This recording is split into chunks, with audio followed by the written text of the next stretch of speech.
Now, over the last few months, the David spelled d4vd case has moved through a lot of different stages. At first, it was intense online speculation about what really happened to 14-year-old Celeste, with constant discussion and headlines coming at us fast. Then it shifted into something more serious: suspect status, sealed records, law enforcement signaling accountability, and after that, things seemed to quiet down, at least publicly. But quiet doesn't mean nothing is happening, because there's been movement behind the scenes. A key witness connected to the investigation was taken into custody before later posting bail. A witness who also happens to be a social media influencer, frequently photographed with David. At the same time, family members are fighting court orders tied to the case. And then there's the Tesla, because something has shifted there as well. Ownership of the car has changed, and new questions are now being raised about what evidence may or may have not been preserved. But here's the part that changes everything. Newly unsealed court documents now describe David as the target in a Los Angeles County grand jury investigation tied to Celeste's death. Not a person of interest, target. The filings state he may have committed a criminal offense in California, which is of course where this heinous crime against this little girl happened. And in these filings, they specifically reference one count of murder, and this is pulled directly from the court documents for this case. David hasn't been arrested or charged in a crime yet. However, when prosecutors label someone a target inside a grand jury proceeding, that tells you where the investigation is pointing. When you take a step back and look at everything together, this no longer feels like the same chapter we were in a few months ago. It feels like a transition. It feels like the case has entered a new phase. But what exactly does that new phase mean for the investigation and for David himself?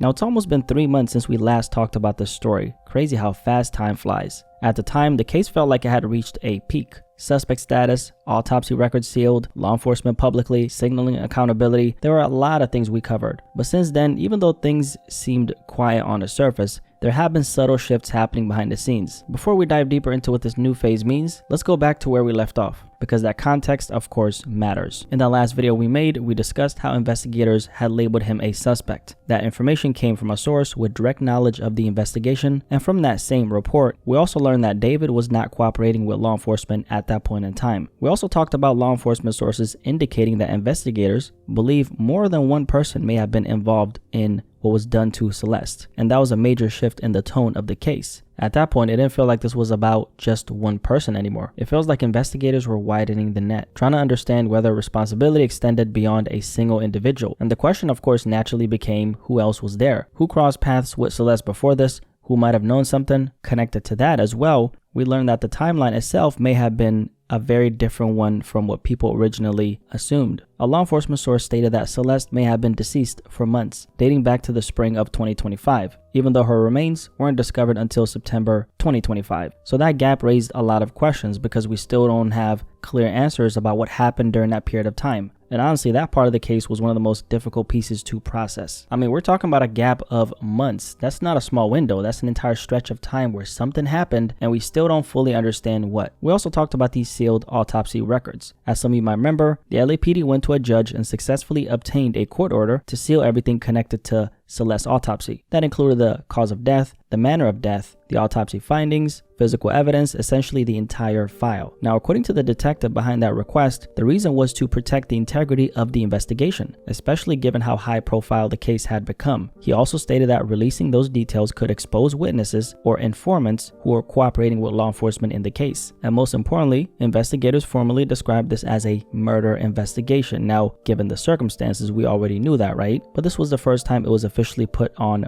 record. So that's where things stood at the time, and that's what we last covered in the video that I made. There were a lot of heavy developments, strong signals from investigators, and then silence. But silence doesn't always mean stagnation, because over the past few weeks, things have happened that suggest this case isn't sitting still at all. Let's start with what happened on January 23rd, just a few weeks ago. It begins with a social media influencer by the name of Neil Langston, someone who's been photographed around David over the past year and who had already been identified as a key grand jury witness in this investigation. From what's publicly visible, they appear to be friends. How close exactly are they? We don't really know the details. At least they're close enough to take this photo together where David's shirt says, "Sounds gay?" And why is old boy smiling in his mugshot like that? I have a lot of questions. But what we do know is this. In late January, Langston was arrested in Montana, and that's because he had an out-of-state warrant after failing to appear as a witness in Los Angeles. So basically, he was expected to show up and testify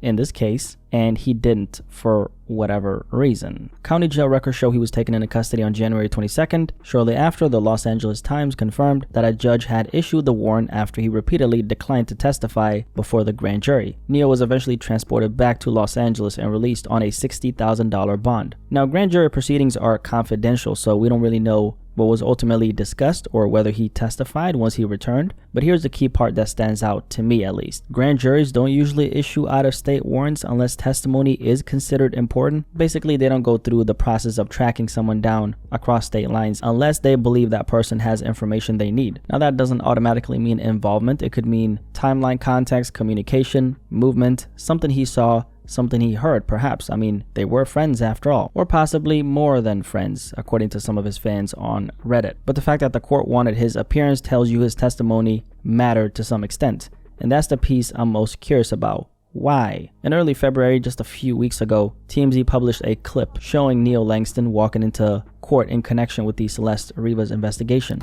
Do you think David is innocent? Again, that footage doesn't tell us what was said inside the courtroom, but it does confirm that this process is actively unfolding. Obviously, we don't know what his level of involvement is here, or even if there's one beyond just being called as a witness. But what we do know from previous reports is that investigators were bringing in multiple witnesses as part of this entire case and process. And here's the thing, right? When someone operates at the level that David was, especially in the music industry, since there were a lot of people around him, managers, friends, tour staff, collaborators, etc., there could have been people who saw some things. So the fact that witnesses are being called isn't so strange, and it also doesn't automatically mean guilt. It does, however, mean investigators are building context. Now, a lot of people did question why he initially declined to testify, and I'm very curious about that as well. But the reality is there's a lot of reasons why someone might hesitate in a situation like this, whether it's legal advice, fear of saying the wrong thing, or simply not wanting to be dragged into something this serious, whatever. Now, the witness situation wasn't the only thing that happened, because around that same time, this investigation extended itself into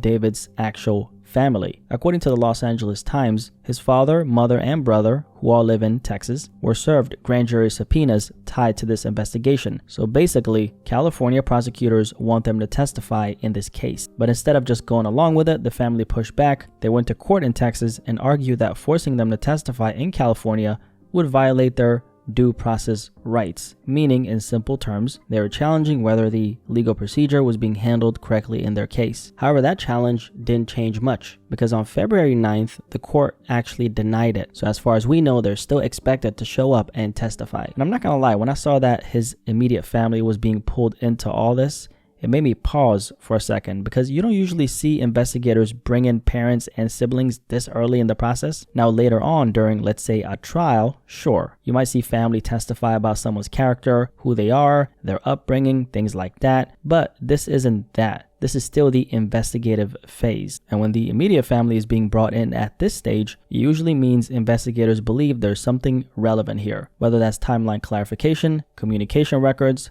travel details, financial movement, whatever it may be. Again, that doesn't mean wrongdoing, but it does mean that they think there's information in that circle that matters to the case. And when an investigation starts expanding outward like that, from friends to family, that's usually a sign that they're trying to map the full environment around a person. Not just what happened, but who knew what and when things actually happened. And that's the part that stands out, at least to me. Through all this, by the way, it's important to remember what this case is actually about. A 14-year-old girl, not a grown woman like a lot of these irresponsible platforms are saying. A 14-year-old little girl, a child, lost her life. That's the center of all this. So just keep that in mind as we go through these details. Now, outside of the official court documents and mainstream news reports, there have also been independent updates coming from a private investigator who's been digging into this case on his own. And what he uncovered has to do with the Tesla, the very car where Celeste was found. On its own, it may not seem all that significant, but when you place that next to David now being described as a target in this investigation, that information I believe deserves some attention. So let's take a closer look at what's going on with the Tesla. So the private investigator's name is Steve Fisher, and we've talked about some of his findings before. Now, in late January, he posted something that caught my attention. Now, according to Steve, who did some investigative work, the car was only held by the LAPD for about 48 hours for evidence processing. Now, he says that it was released around September 10th, just 2 days after discovery, and then sent back to the impound lot. To support that claim, he shared what he described as a release receipt, showing the vehicle was cleared and available for pickup around that exact date, which, if accurate, suggests that from that point forward, the car was no longer being held as active evidence. It was sitting in storage, and that timeline matters, because if the vehicle was released on September 10th, that would mean it was no longer in police custody before Celeste had even been publicly identified. And I'm not gonna lie, that's where I kind of pause. Not as an accusation, just as a timing question. Because usually when a vehicle is directly tied to an active homicide investigation, especially one that's being presented to a grand jury, you'd expect it to remain secured for as long as investigators think they might need it. Now, that doesn't automatically mean 48 hours is not enough time to process any evidence they might find, because if forensic processing was completed thoroughly, they can of course release property. But without clarity on what was collected and documented in that window, the timing naturally stands out, at least to me. Now, this is of concern to me because for anyone who doesn't remember, Celeste was identified on September 16, 2025, roughly a week after her remains were discovered. So while the public was still trying to understand who she was, the vehicle connected to her death was already out of police custody, according to Steve Fisher, who provided receipts. And according to Steve, the car also sat in storage for months, accumulating roughly $10,000 in fees. It was eventually scheduled to go to auction, meaning if no one stepped in,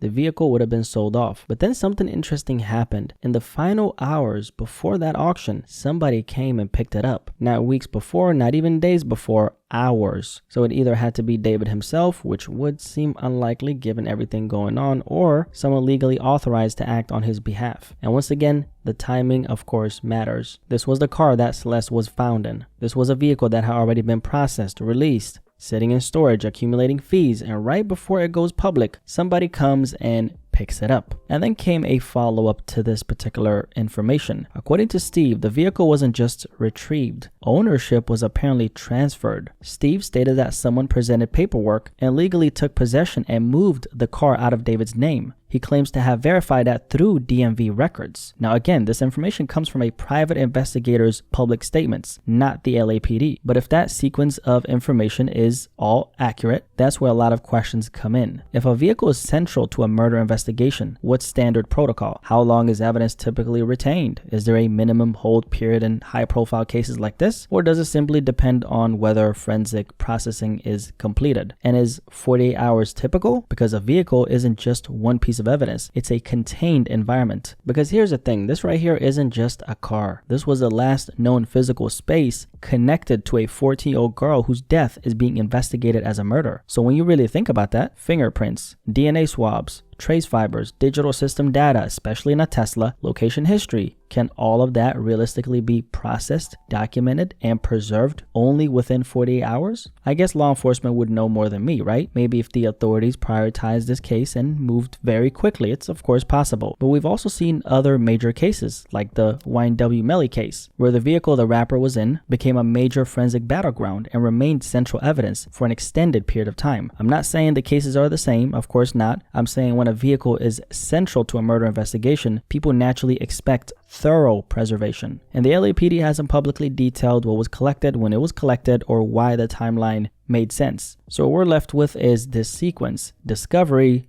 2 days later, release, months in storage, auction scheduled, last minute retrieval, ownership transfer. When you line it up like that, it's hard not to ask questions. And again, I'm not jumping to conclusions. I'm not accusing anyone of anything. I am just asking questions. I'm simply acknowledging that when you line these events up, the timing stands out. And in cases like this, timing of course matters. Because while the Tesla timeline is still being questioned, which has not been formally addressed by law enforcement yet, something major just became public. Newly unsealed court documents now describe David, by his real name David Burke, as the target of a Los Angeles County grand jury investigation tied to Celeste's death. Now that was the word used in these documents: target. And in grand jury language, that word carries weight. It usually means prosecutors believe they have strong evidence connecting that person to the alleged crime. Now the documents go even further. They state he may have committed a criminal offense in California, specifically one count of murder. Now, pause there for a second, because up until now, this case has been very quiet publicly, and we've been sitting with that silence without any real confirmation about where David stands in all of this. And here's some further context. The reason why these documents surfaced is because of the legal fight involving his parents and brother that I told you about earlier, the same family members who were ordered to appear before the grand jury. And through those documents, we also learned more about what it looked like when they found Celeste's body in the Tesla. When police opened the front trunk of the Tesla on September 8th, 2025, after a worker reported a strong smell coming from the vehicle, they found a black cadaver bag inside, which is essentially another word for a body bag. Inside that bag were Celeste's remains. Police partially unzipped it and found a decomposed head and torso. There was also a second bag underneath the first one, which contained the rest of her dismembered body parts. This is all in the court documents, and the details are obviously extremely grim, man. Even reading through all this is hard to process, but it's important to lay this out clearly because this isn't rumor or speculation. This is the reality of what happened to this little girl. So I guess now the question becomes, where does that leave us? Even though information has felt scarce at times, there obviously has been movement. Witnesses are being called to appear, including his friend who was taken into custody in Montana, one of his managers as well, and even his immediate family members. And now David is officially labeled as a target in this murder investigation. At the end of the day, that is progress. And whether people realize it or not, cases like this don't just freeze, they move forward. Now that could mean charges against David, or it could mean no charges. I guess we'll see, right? But one thing is clear, this case has entered a new phase. Not the speculative phase, not the social media phase, the legal phase. And I truly hope Celeste eventually gets justice, because